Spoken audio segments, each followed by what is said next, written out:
નમસ્કાર મિત્રો, real education કેચેટમાં આપ સૌનું ખૂબ ખૂબ સ્વાગત છે. આજે આપણે વાત કરવા જઈ રહ્યા છીએ એક નવા ડ્રાફ્ટ બિલ વિશે, જેના કારણે સમગ્ર વકીલ સમાજમાં ભારે ચર્ચા શરૂ થઈ ગઈ છે. શું ખરેખર હવે આ નવા એડવોકેટ બનવા માટે માત્ર 750 નહીં, પરંતુ 22,500 ચૂકવવા પડશે? શું સરકારે ખરેખર એટલો મોટો વધારો કરી દીધો છે, કે પછી આ માત્ર એક ડ્રાફ્ટ છે? આજના વિડીયોમાં આપણે સંપૂર્ણ સત્ય જાણીશું. વિડીયોને અંત સુધી જરૂર જોતા રહેજો, કારણ કે સોશિયલ મીડિયા પર ઘણી ખોટી માહિતી પણ વાયરલ થઈ રહી છે.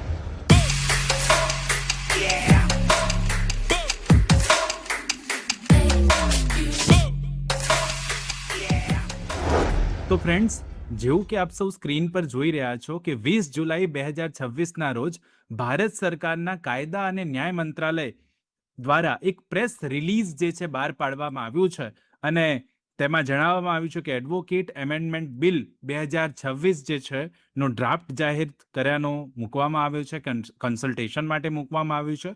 Bar council of India particularly તમામ સ્ટેક હોલ્ડર્સ માટે અને ખાસ કરીને સામાન્ય જનતાને પોતાના સૂચનો પર્ટિક્યુલરલી એડવોકેટ એમેન્ડમેન્ટ બિલ 2026નો ડ્રાફ્ટમાં સૂચનો અને અભિપ્રાયો મોકલવા માટે એક નિમંત્રણ આપવામાં આવ્યું છે ફ્રેન્ડ્સ. અને એમાં જે પણ કોઈ વ્યક્તિએ સૂચનો આપવા હોય, પોતાના કમેન્ટ સજેશન જે છે એ આ ડ્રાફ્ટ બિલ પર આપી શકે છે, અને એની તારીખ છે પર્ટિક્યુલરલી 31 જુલાઈ 2026ના 3 વાગ્યા પહેલા ઈમેલ દ્વારા ડ્રાફ્ટ અને સૂચનો આપવાના છે. આ એક ડ્રાફ્ટ બિલ છે, હજુ આના પર કોઈ કાયદો બન્યો નથી ફ્રેન્ડ. તમારે સમજવાનું છે, આ જો માત્ર ડ્રાફ્ટ બિલ છે, હજુ કોઈ કાયદો એના પર બન્યો નથી. હાલ એનરોલમેન્ટની ફીસ શું છે એના વિશે સમજીએ તો આપણે જાણીએ છીએ કે હાલ જે એનરોલમેન્ટની ફીસ છે એ સ્પેસિફિકલી નવા એડવોકેટ તરીકે એનરોલમેન્ટ કરાવવા માટે કુલ ફી માત્ર 750 રૂપિયા છે. સ્ટેટ બાર કાઉન્સિલની ફીસ એમાં 600 રૂપિયા છે, અને અન્ય 150 રૂપિયા વધારાની ફીસ છે, જે આપણે જાણીએ છીએ મળીને ટોટલ 750. બાર કાઉન્સિલ ઓફ ઇન્ડિયાની ફીસ 150, એમ મળીને 750 રૂપિયા કુલ ફીસ ચૂકવવાની હોય છે. ડ્રાફ્ટ બિલમાં શું પ્રસ્તાવ મૂકવામાં આવ્યો છે? તો ફ્રેન્ડ્સ, ડ્રાફ્ટ બિલની વાત કરીએ તો સૌથી મોટી જે ચર્ચાનો વિષય છે કે ડ્રાફ્ટ બિલ અનુસાર સ્ટેટ બાર કાઉન્સિલ માટે એનરોલમેન્ટ ફીસ જે છે હવે 18,000 રૂપિયા કરવાની છે, એટલે કે વધારીને 18,000 રૂપિયા સુધી પહોંચાડવાની છે. અને એ જ રીતે બાર કાઉન્સિલ ઓફ ઇન્ડિયાની જે ફીસ છે, જે 150 રૂપિયા હતી, એને વધારીને 4,500 રૂપિયા કરવાનો પ્રસ્તાવ છે. અને બાર પર્ટિક્યુલરલી એમ મળીને કુલ ટોટલ ફીસ મળીને 22,500 કરવાનો એક પ્રસ્તાવ આ ડ્રાફ્ટ બિલમાં મૂકવામાં આવ્યો છે. અને આ જ કારણ છે કે સમગ્ર દેશમાં, સમગ્ર વકીલ આલમમાં પર્ટિક્યુલરલી આ જ ચર્ચા ચાલી રહી છે કે શું હવે 750 રૂપિયામાં એનરોલમેન્ટ નહીં થાય, 22,500 રૂપિયા ચૂકવવા પડશે? આવો જ પ્રશ્ન ચાલી રહ્યો છે. શું આ ફી આજથી લાગુ થઈ ગઈ છે? આવા પ્રશ્નો પણ વારંવાર મને પૂછવામાં આવી રહ્યા છે. તો ફ્રેન્ડ્સ, હંમેશા યાદ રાખજો, આનો સ્પષ્ટ જવાબ છે ના. આ ફીસ આજથી લાગુ નથી થઈ, અને આ માત્ર એક ડ્રાફ્ટ બિલ છે. હાલમાં માત્ર કોન્સ્ટિટ્યુશનલ માટે મૂકવામાં આવ્યું, કન્સલ્ટેશન ચર્ચા માટે મૂકવામાં આવ્યું છે. લોકોના સૂચનો અહીંયાથી મંગાવવામાં આવ્યા છે.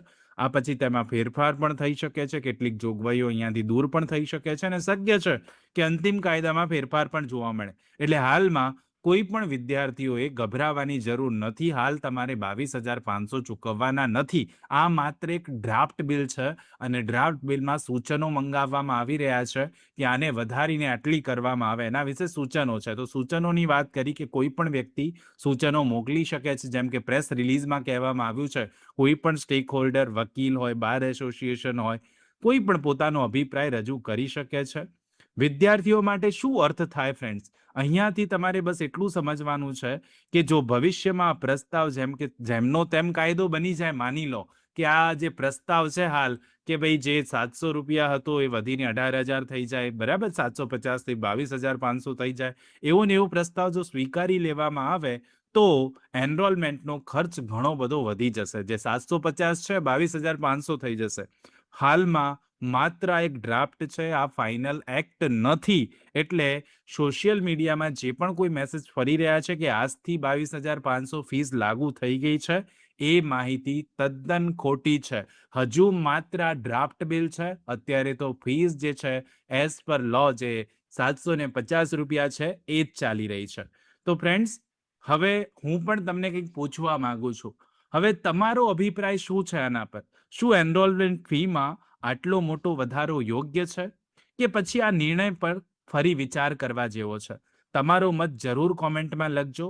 જો તમને આ વિડીયો ઉપયોગી લાગ્યો હોય તો લાઈક કરો, વકીલ મિત્રો સુધી જરૂરથી શેર કરજો, અને આવા કાયદાકીય મહત્વના અપડેટ્સ માટે અમારી યુટ્યુબ ચેનલ રિયલ એજ્યુકેશન કેચિટને સબસ્ક્રાઇબ કરવાનું ના ભૂલતા. ફ્રેન્ડ્સ, આઈ હોપ કે આજની આ માહિતી આપ સૌને ખૂબ જ સરસ લાગી હશે. તો રિક્વેસ્ટ છે, પ્લીઝ સબસ્ક્રાઇબ કરી લેજો. મળીએ નેક્સ્ટ વિડીયોમાં, અને ખાસ કોમેન્ટ કરીને આપનો પણ અભિપ્રાય જરૂરથી આપજો કે શું આ 750થી ફીસ વધારીને 22,500 કરવી જોઈએ, અને જો તમને એવું લાગતું હોય કે ના કરવી જોઈએ તો આપની જે કોમેન્ટ્સ છે, આપના જે સજેશન છે, એ આપ આ ડ્રાફ્ટ બિલ સંદર્ભે 31મી જુલાઈ 2026 પહેલા જરૂરથી મોકલી આપજો. મળીએ નેક્સ્ટ વિડીયોમાં. ત્યાં સુધી જોતા રહો અમારી ચેનલ રિયલ એજ્યુકેશન કેચિટ.